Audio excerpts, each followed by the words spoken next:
Hello viewers, welcome to Sukanta sir classes.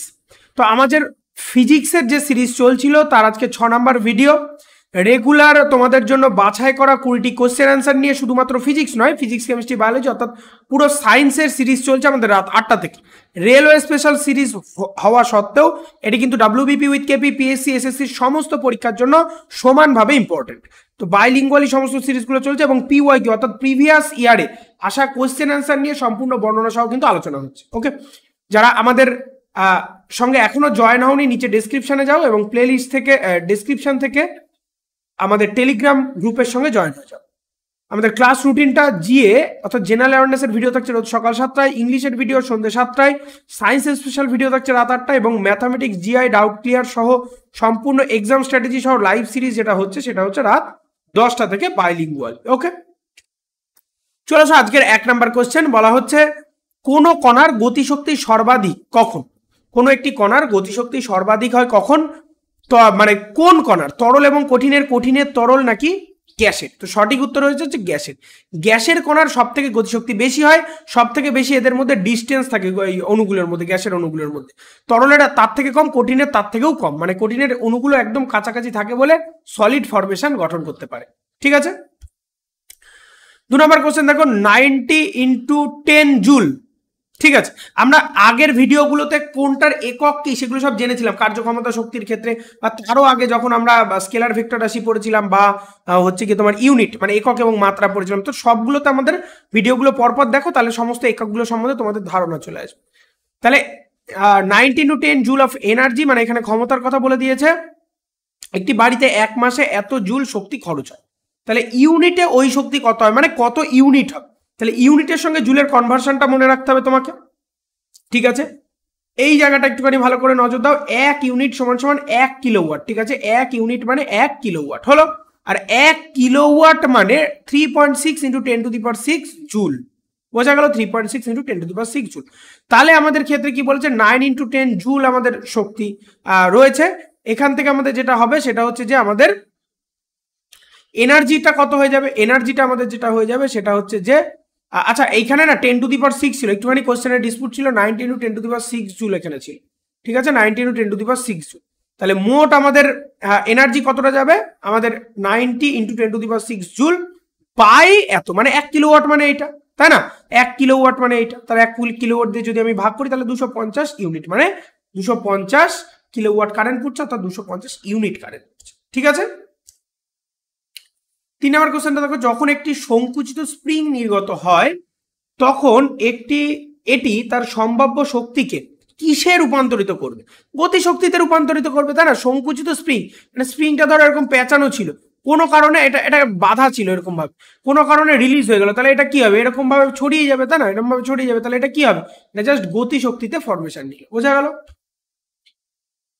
4 number question দেখো, একটি বস্তুর সম্ভাব্য শক্তি তার সাথে বৃদ্ধি পায় কি? বেগের সাথে, উচ্চতার সঙ্গে, স্থানচ্যুতির সঙ্গে নাকি দূরত্বের সঙ্গে? সঠিক উত্তর হয়ে যাচ্ছে উচ্চতার সঙ্গে। ঠিক আছে, সঠিক উত্তর হয়ে যাচ্ছে উচ্চতার সঙ্গে, অর্থাৎ W = mgh, এটাকে মাথায় রাখতে হবে, W = mgh। ঠিক আছে, m মানে ভর, g মানে গ্র্যাভিটেশনাল ফোর্স, h মানে হচ্ছে হাইট বা উচ্চতা। 5 নম্বর কোশ্চেন দেখো, আরআরবি গ্রুপ ডি, সমস্তটাই কিন্তু পরীক্ষায় আসা কোশ্চেন অ্যান্সার নিয়ে আমরা আলোচনা করছি, বিশেষ করে railway, NTPC, LP, group D এগুলোতে আসা কোশ্চেন অ্যান্সার নিয়ে বেশিরভাগ আলোচনা হচ্ছে। নিচের কোন শক্তি বস্তুর উচ্চতার সাথে পরিবর্তিত হয়? গতিশক্তি, পারমাণবিক শক্তি, রাসায়নিক শক্তি নাকি সম্ভাব্য শক্তি? সঠিক উত্তর হয়ে যাচ্ছে সম্ভাব্য। দেখো নামের মধ্যে রয়েছে সম্ভাব্য শক্তি। ঠিক আছে, সম্ভাব্য শক্তি বা এখানে রয়েছে এটা পোটেনশিয়াল এনার্জি, তাই না? তা পোটেনশিয়াল এনার্জি সম্ভাব্য শক্তির আরো একটা বাংলা হয় স্থিতিশক্তি, এটা নামে বেশি পরিচিত। স্থিতিশক্তি কি হয়ে যাচ্ছে, উচ্চতার সাথে সাথে কিন্তু বৃদ্ধি পাচ্ছে। ঠিক আছে, মানে পরিবর্তন হচ্ছে আর কি। 6 নম্বর কোশ্চেন দেখো, কোন বস্তুর অবস্থান এবং আকৃতির কারণে যে শক্তি প্রয়োগ করা হয় তাকে কি বলা হয়? তাকে বলা হয় ল্যাটেন্ট এনার্জি বা সুপ্ত শক্তি, পোটেনশিয়াল এনার্জি, মানে সম্ভাব্য শক্তিটাকে স্থিতি শক্তি নামে চেনা হয়। কাইনেটিক এনার্জি মানে গতিশক্তি, নাকি ইলেকট্রিক্যাল এনার্জি অর্থাৎ বৈদ্যুতিক শক্তি? সঠিক উত্তর হয়ে যাচ্ছে স্থিতি শক্তি। ঠিক আছে, সম্ভাব্য শক্তি থেকে স্থিতি শক্তিটা ভালো কথা লাগে, স্থিতি শক্তি। বাঁধে সঞ্চিত জলে কোন শক্তি থাকে? বাঁধে সঞ্চিত জলে কিন্তু আমাদের থাকছে সম্ভাব্য শক্তি বা আমাদের থাকছে হচ্ছে পোটেনশিয়াল এনার্জি। ঠিক আছে, পোটেনশিয়াল এনার্জি, পোটেনশিয়াল এনার্জি। বোঝা গেল? বাঁধে যে জল থাকছে তার মধ্যে স্থিতিশক্তি সঞ্চিত থাকছে। একটি চলমান বস্তু মূলত গ্রহণ করে গতিশক্তি, সম্ভাব্য শক্তি, যান্ত্রিক শক্তি, তাপ শক্তি। চলমান বস্তু অবভিয়াসলি গতিশক্তি ফরমেশনে থাকবে, তাই না? চলছে তার একটা নির্দিষ্ট গতিবেগ আছে। পরেরটা দেখো আরআরবি গ্রুপ ডি 2018 বলেছে শক্তির বাণিজ্যিক একক কি? শক্তির বাণিজ্যিক একক, দেখো শক্তির একক তো অনেক কিছু হয়, কিন্তু বাণিজ্যিক একক ধরা হয় কিলোওয়াট ঘন্টাকে, ঠিক আছে? কিলোওয়াট ঘন্টাকে। আর 1 কিলোওয়াট ঘন্টা সমান 3.6 × 10⁶ জুল। এটা কিন্তু আমাদের পরীক্ষার জন্য মনে রাখতে হবে, ঠিক আছে? ছোট ছোট কনভার্সন, ছোট ছোট নিউমেরিক্যাল গুলো এখান থেকে চলে আসে। 10 নম্বর দেখো যখন একটি সংকুচিত স্প্রিং নির্গত হয় তখন সম্ভাব্য শক্তিকে কিসে পরিণত করে? এটা আগেই বললাম, এটা গতিশক্তিকে। দেখো একই কোশ্চেন কতবার করে এসছে বিভিন্ন রকম শিফটগুলোতে। তো 10 নম্বর দেখো এখানে সংকুচিত স্প্রিংকে ছাড়লে গতিশক্তিতে রূপান্তরিত হয়, সেটাই বলেছে। আবার একটি সংকুচিত স্প্রিং এ গতিশক্তি কি? দেখো কতবার করে এসছে। সংকুচিত স্প্রিং এ গতিশক্তি হচ্ছে স্প্রিং এর শক্তি। সংকুচিত স্প্রিং এর যদি শক্তি দেখি তাহলে হচ্ছে এটা সংকুচিত, ভালো করে বোঝো। এটা কিন্তু ছাড়লে কি, আগেরটা বলেছিল সংকুচিত স্প্রিংকে ছাড়লে, আর এইখানে সংকুচিত স্প্রিং এ যে শক্তিটা আবদ্ধ থাকে একদম এখানে কনজাস্টেড হয়ে থাকছে, এটা হচ্ছে পোটেনশিয়াল এনার্জি বা সম্ভাব্য শক্তি বা স্থিতি শক্তি। 12 নম্বর কোশ্চেন দেখো বলেছে যার দ্বারা বস্তুর গতিশক্তি বৃদ্ধি পায়। যার দ্বারা বস্তুর গতিশক্তি বৃদ্ধি পায়, এটা হচ্ছে গতির দ্বারা বস্তু গতিশক্তি বৃদ্ধি পাচ্ছে, ঠিক আছে? গতির দ্বারা বা স্পিডের দ্বারা, স্পিড বা গতির দ্বারা গতিশক্তি বৃদ্ধি পাচ্ছে। 13 নম্বর কোশ্চেন দেখো বলেছে একটি চলমান বস্তুর গতিশক্তি নির্ভর করে কিসের উপর? এটি চলমান বস্তুর গতিশক্তি নির্ভর করে অপশন নাম্বার ডি ভর এবং বেগ, অর্থাৎ ভর বেগের উপর, ঠিক আছে? ভর এবং বেগের সমন্বয় গঠিত হচ্ছে ভর বেগের উপর। বস্তুর ক্ষেত্রে আমাদের পোটেনশিয়াল এনার্জি গতিশক্তিকে 1/2 mv² দ্বারা প্রকাশ করা হয়, 1/2 mv², ঠিক আছে? মানে এখানে কিন্তু ভর, কে মানে পোটেনশিয়াল এনার্জি, ঠিক আছে? 14 নম্বর কোশ্চেন দেখো একটি জলবিদ্যুতের যে শক্তি বৈদ্যুতিক শক্তিতে রূপান্তরিত হয় তাকে কি বলে?